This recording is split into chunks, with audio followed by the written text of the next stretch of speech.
अस्सलामुअलैकुम, this is Geo politics with Aneela Shahzad. Gaza और Israel के बीच में इनिशियली तो 4 दिन का ट्रूस अनाउंस हुआ था, लेकिन इन दोनों पार्टीज़ के बीच में यही बात हुई थी कि अगर हमास मज़ीद 10 कैदी हर रोज़ छोड़ता जाएगा तो ये ट्रूस एक एक दिन आगे चलता जाएगा। लेकिन मैं आपको बताऊं कि इसके साथ साथ ही बहुत ही दिलचस्प कुछ और पेशरफ्त ऐसी हो रही हैं जिनके बारे में समझा नहीं जाता था कि ऐसा भी हो सकेगा। बिकॉज़ अमूमी तौर पे सारी दुनिया की नज़र मुसलमान कंट्रीज़ के ऊपर थी कि कहीं ऐसा ना हो कि टर्की या ईरान या इजिप्ट या सऊदी अरब जो है इस जंग के अंदर कूद पड़े और ये जो जंग है इसका स्पिल आउट इफ़ेक्ट आ जाए और रीजनल शक्ल इख्तियार कर ले। लेकिन हम देख रहे हैं कि मुसलमान कंट्रीज़ ने तो जो भी अपना रोल प्ले किया है वो कर रहे हैं और बड़ा अच्छा रोल प्ले कर रहे हैं। लेकिन ऐसा लग रहा है कि रशिया मुसलमान कंट्री से भी ज़्यादा इस जंग के अंदर जो है वो एक्टिव होने की का सोच रहा है। और आज के दिन ही रशियन टेलीविज़न ने एक अपनी वीडियो जारी की है, RT TV ने, जिसमें उन्होंने एक मतलब गोलान हाइट्स के बिल्कुल बॉर्डर पे यानी इज़राइल और सीरिया के जो बॉर्डर है, बॉर्डर के ऊपर जो गोलान हाइट्स हैं उनके बिल्कुल साथ रशियन जो ट्रूप्स हैं वहाँ पे उनकी मौजूदगी और उनका अपनी वीडियो बनाना और RT को देना और जारी करना। ये वीडियो ये एक बहुत ही लाइक ऐसी चीज़ है जो अभी हम में से कोई भी एक्सपेक्ट नहीं कर रहा था। बिकॉज़ रशिया अगर इज़राइल के इतना करीब आकर के उसको थ्रेट कर रहा है तो दैट मीन्स कि ये जो जंग है ये कोई किसी और लेवल पर भी जा सकती है। और जैसे कि बहुत सारे हलकों की तरफ से ये समझा जा रहा था कि शायद इस ट्रूस के बाद गाज़ा इज़राइल वॉर जो है वो इख्तिताम पे आ जाएगी, लेकिन ऐसा अब नहीं लग रहा। बिकॉज़ रशिया का अगर यहाँ पर आ जाने का मतलब ये है कि वो चाह रहा है कि सीरिया के साथ जो भी इज़राइल की एक्टिविटीज़ हैं जो कि काफ़ी स्ट्रिक्ट किस्म की, क्योंकि इज़राइल का ये वतीरा रहा है पिछले चंद सालों में, स्पेशली जब से सीरियन सिविल वॉर शुरू हुई है 2011 से अब तक इज़राइल पे दर पे जो है वो अपने एरियल अटैक्स करता रहा है सीरिया के ऊपर। कभी वो इनके एयरपोर्ट्स के ऊपर बॉम्बिंग करता है, कभी इनके न्यूक्लियर साइट्स के ऊपर बॉम्बिंग करता रहा, कभी मुख्तलिफ जो शहर हैं इनके जो इज़राइल के बॉर्डर के साथ लगते हैं, करीब जो लगते हैं उनके ऊपर ये बॉम्बिंग करते रहे। और ये इस तरीके से बिल्कुल इम्प्यूनिटी के साथ बॉम्बिंग करते रहे क्योंकि इनको पूछने वाला कोई भी नहीं था। बिकॉज़ सीरिया जो है वो एक सिविल वॉर का शिकार था, बल्कि सिविल वॉर तो एक छोटा सा लफ्ज़ है, वो एक ग्लोबल प्रॉक्सी वॉर का थिएटर बना हुआ था जिसके अंदर रशिया की भी मुदाखलत थी, ईरान की मुदाखलत थी, टर्की की मुदाखलत थी और US और उसके एलाइज़, नेटो एलाइज़ तो वहाँ पर मौजूद थे ही। तो इस सब सिलसिले के बाद जो है वो हम ये देख रहे हैं कि सीरिया के अंदर ये मैंने आपको मैप से भी, गूगल अर्थ से भी दिखा रही हूँ कि सीरिया के अंदर इस वक्त 2-3 किस्म की फ़ौजें मौजूद हैं। एक तो टर्की की यहाँ पे फ़ौज मौजूद है, तो कि जो नॉर्दर्न सीरिया में जो कर्दिश मिलिशियाज़ हैं उनके ख़िलाफ़ वहाँ पर मौजूद है। दूसरी तरफ ईरानियन मिलिशियाज़ हैं जो कि ना सिर्फ इराक़ के अंदर मुकम्मल तौर पे फैली हुई हैं बल्कि सीरिया के अंदर भी वो काफ़ी सालों से मौजूद हैं और उन्होंने बशार अल असद की हेल्प करने के लिए वो यहाँ आई थी और अभी तक वो वहाँ मौजूद हैं। बिकॉज़ अभी तक आप जैसे कि आपको पता है कि US और नेटो की भी बेसेस सीरिया के अंदर अभी भी मौजूद हैं और जब तक वो बेसेस वहाँ से नहीं जाएंगी तब तक बशार अल असद के हक़ में ईरानियन प्रॉक्सी मिलिशियाज़ जो हैं वो भी यहाँ मौजूद रहेंगी और टर्की की भी फोर्सेस यहाँ मौजूद रहेंगी। लेकिन तीसरी जो फोर्स सीरिया के अंदर मौजूद है ऑलमोस्ट 2015 से, जब से रशिया और टर्की ने इस जंग के अंदर मुदाखलत शुरू की थी, तब से रशियन फोर्सेस भी सीरिया के अंदर मौजूद हैं और मुख्तलिफ जो एयर बेसेस सीरिया के अंदर पहले से ही मौजूद है उनके ऊपर रशियन एयरक्राफ्ट्स को लैंड करने की और खड़े रहने की इजाज़त है। और ये जो रशियन एयरक्राफ्ट्स हैं और मज़ीद उनके जो वेपन्स यहाँ पर उतरे हुए हैं उनकी मदद से लाइक बशार अल असद की हिफाजत की जा रही है। और अब क्योंकि पिछले ही महीने की आपको खबर मैंने पहले भी शेयर की थी कि इज़राइल ने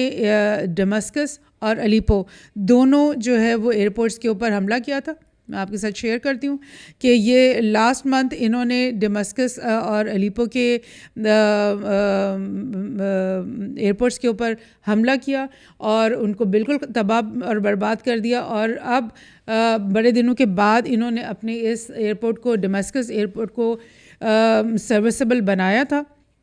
और शायद एक आध दिन पहले ही इस एयरपोर्ट को उन्होंने सर्विसेबल बनाया, लेकिन साथ ही साथ इजराइल ने दोबारा उनके इस दमस्कस एयरपोर्ट के ऊपर हमला कर दिया है। और इसके अगले ही दिन रशिया ने अपनी फ़ौजें जो हैं गोलान हाइट्स के ऊपर के बिल्कुल बराबर उतार दी हैं और अपनी वीडियो भी जारी कर दी है। वेरी इंटरेस्टिंग, ये बड़ा अच्छा इंटरेस्टिंग किस्म का सिनेरियो यहाँ पर हो रहा है। और रशिया ने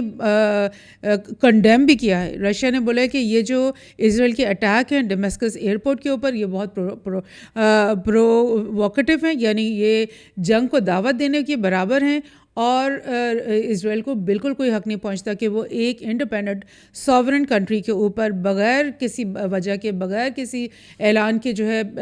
खाम में आकर वो हमले जो कर रहा है, वो उसकी इजाज़त उसको अब नहीं दी जाएगी। और मैं आपको बताऊं कि इससे भी ज़्यादा एक इंटरेस्टिंग जो बात सामने आ रही है वो ये हुआ है कि यूएन की जो जनरल असेंबली है उसके अंदर एक रेजोल्यूशन फॉरवर्ड किया गया कि गोलान हाइट्स जो हैं वो उनके ऊपर जो इजराइल का जो कब्ज़ा है वो इलीगल है और उनको मजबूर किया जाए या उनसे डिमांड की जाए कि इजराइल जो है गोलान हाइट्स को खाली कर दें और वापस सीरिया के हवाले कर दें। अब ये भी एक बहुत ही इंटरेस्टिंग और बहुत ही यानी यूनिक सी बात है, क्योंकि आपको मैं पहले भी बताती रही हूँ डिफरेंट पॉडकास्ट में कि फ़लस्तीन का जो इशू है वो ऑलमोस्ट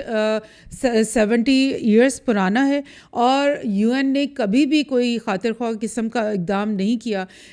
इजराइल को कोई किसी किस्म की भी धमकी देने का या इजराइल के ऊपर कि ये डिमांड सॉलिड तरीके से रखने का कि वो फ़लस्तीन को आज़ाद करे या वेस्ट बैंक से अपनी जो फोर्सेस है उसको निकाले या गाज़ा की जो उसने इजरायली उनको चारों तरफ से घेरा हुआ है और उनको इम्प्रिजन किया हुआ गाज़ा लोगों को, उनको आज़ाद करे। इस तरह की बात कभी भी यूएन के सामने यूएन ने इतनी भरपूर अंदाज में ऐसे नहीं की थी जैसे कि अब यानी कल ही के दिन यूएन जनरल असेंबली में ये रेजोल्यूशन सामने रखी भी गई कि इजराइल जो है वो गोलान हाइट्स को खाली कर दे, बल्कि इस रेजोल्यूशन को पास भी कर दिया गया, यानी 91 वोट्स इसके फेवर में और सिर्फ 12 वोट्स इसके अगेंस्ट और 62 लोगों ने इससे एब्सटेन किया। लेकिन 91 वोट्स अगेंस्ट 12 + 62, तो ये इस लिहाज से पास हो गया है और यूएन की तरफ से ये रेजोल्यूशन सामने आ गया है कि इजराइल जो है वो गोलान हाइट्स को खाली करे। अब आपको मैं पिछले पॉडकास्ट में भी यही बात बताती रही हूँ कि जितना प्रेशर मुस्लिम कंट्रीज़ ने डाल रखा है इस वक्त इजराइल के ऊपर, तो पहली दफ़ा ऐसे लग रहा है कि इजराइल शायद मजबूर हो जाए इस बात के ऊपर कि वो 2 स्टेट सोल्यूशन के ऊपर बात करने के ऊपर आमादा हो जाए। क्योंकि इससे पहले तो जिस तरह से वो वेस्ट बैंक के ऊपर मुकम्मल तौर पे काबिज़ है और उसको उसने बंतुस्तान एक तरह से बनाया हुआ है और छोटे छोटे शहरों में और बस्तियों में उनको कैद किया हुआ है वेस्ट बैंक के लोगों को, और इसी तरह गाज़ा को भी उसने टोटली इम्प्रिजन किया हुआ है और कैद किया हुआ है लोगों को। लेकिन अब इस सारी ये जो सिचुएशन अब क्रिएट हुई है हमास के जो अटैक के बाद से, तो ऐसा लगता है कि शायद जो है वो इजराइल वाकई एक दबाव में है। और अब ये तीसरी चीज़ के गोलान हाइट्स जो कि एक्चुअली सीरिया का लैंड है, सीरिया को बिलोंग करता है और 1967 की वॉर के बाद जो है वो इजराइल तब से जो है इस गोलान हाइट्स पे कब्ज़ा करके बैठा हुआ है और सीरिया की ज़ाहिर मुसलसल ये डिमांड है कि गोलान हाइट्स उसको वापस किए जाएँ। और ये फ़र्स्ट टाइम ऐसे हुआ है कि यूएन की जो जनरल असेंबली है इसके अंदर ये रेजोल्यूशन पेश हुई और पास भी हो गई है बड़ी उसके ऊपर बहुत बड़ी वोट के साथ। तो इसके अलावा मैं और आपको ये भी रिमाइंड करवाना चाहूँगी कि जो सीरिया और रशिया की जो रिलेशनशिप है वो बहुत ही स्ट्रॉन्ग है और स्ट्रॉन्ग से स्ट्रॉन्ग होती जा रही है, क्योंकि इसी साल के जो मार्च के महीने में बशारुल असाद ने रशिया का दौरा किया था। उस वक्त वो पुतिन से मिल के आया था और उस वक्त उसने पुतिन से ये कहा था कि सीरिया के अंदर जो रशियन एयर बेसेस जो हमने रशिया को दे रखी हैं सहूलतें, वो हम मज़ीद भी उनको देने के लिए तैयार हैं और हम इस बात के लिए मज़ीद तैयार हैं कि रशिया अपनी मज़ीद फ़ौजें हमारे पास आकर के खड़ा रखे। और उसने ये कहा कि सीरिया के लिए बड़ी खुश आइंद बात है कि रशिया और उसकी जो फोर्सेस हैं वो परमानेंटली हमारे अंदर मुल्क के अंदर आकर खड़ी हो जाएं। और आप देख रहे हैं कि सीरिया जो है वो इज़राइल का फर्स्ट डोर नेबर है और सीरिया के रास्ते ही जो ईरान बैक मलेशियाज़ हैं वो लेबनान में एंटर होती हैं और वहाँ से उनको वेपन्स जो मिलते हैं, उनको जो भी फंडिंग मिलती है, जो भी उनकी तरसील ईरान से चल कर के आ रही होती है, वो सीरिया से गुज़र के, इराक़ से भी गुज़र के और सीरिया से गुज़र के फिर लेबनान में आ रही होती है। सो ये सिनेरियो है कि जो सीरिया जो कि बज़ाहिर एक तबाह हाल कंट्री है, जो कि अरब स्प्रिंग के नतीजे में 2011 के अंदर उसके अंदर एक सिविल वॉर शुरू हो गई और उसके बाद नेटो की फोर्सेस ने बॉम्बिंग कर के उसके एक शहर को यानी कि बिल्कुल नीस्त और नाबूद कर दिया। और एक तबाह हाल मुल्क होने के बावजूद उसने एक इतना बड़ा यानी कि एक स्टैंस लिया, इतना स्ट्रॉन्ग स्टैंस उसने लिया कि वो अपनी सॉवरेनिटी को जो है वो यानी इनके हवाले नहीं करेगा, नेटो के हवाले नहीं करेगा और हर हालत में उसने अपनी इंडिपेंडेंस, अपनी सॉवरेनिटी को बरकरार रखा। और नेटो के मुकाबले में उसने रशियन एलाइज़ को, ईरानियन एलाइज़ को अपने पास बुलाया और टर्की को भी उसने इजाज़त दी कि अपने नॉर्थ के ऊपर वो अपनी फोर्सेस को उतार ले। और इस तरीके से उसने जो ये पूरी जो नेटो और जो आप समझ लें कि इज़राइल के जो एलाइज़ सीरिया को तबाह करने की मुहिम से यहाँ पे आ निकले थे, वो सब के सब इस वक्त नाकाम हैं। और सिर्फ नाकाम ही नहीं बल्कि टेबल्स जो है वो टर्न ओवर हो गए हैं और इज़राइल इस वक्त इस पोजीशन में आ गया है कि वो चारों तरफ से उसको घेरा, उसका तंग होता जा रहा है। इजिप्ट के जो सनाई डेजर्ट है वहाँ पर इजिप्ट की फोर्सेस खड़ी हुई हैं। जॉर्डन ने अपने बेशुमार टैंक्स जो हैं इस वक्त खड़े किए हुए हैं इज़राइल के बॉर्डर के ऊपर, जो जॉर्डन इज़राइल का बॉर्डर है। और अब रशियन फोर्सेस जो है वो आकर के गोलान हाइट्स के साथ खड़ी हो चुकी हैं। तो आप सोचें कि इस वक्त इज़राइल की क्या पोजीशन है। और वो जो ट्रूस की बात है, और बज़ाहिर तो नेतन्याहू मतलब इस तरह से पोज करता है जैसे कि वो बड़ा एहसान कर रहा है इस ट्रूस को जारी रखते हुए। लेकिन मैं आपको बताऊं कि अगर ये ट्रूस जिस दिन भी टूट गया उस दिन हमास बहुत ज़्यादा मज़ीद स्ट्रॉन्ग हो जाएगा और चारों तरफ से जो उसके एलाइज़ हैं वो मज़ीद आप समझें कि इज़राइल को के इर्द गिर्द और स्ट्रॉन्ग जो है वो सर्कल बना चुके होंगे। तो लेट्स सी ये अब आगे मामलात कहाँ को जाते हैं। Thank you.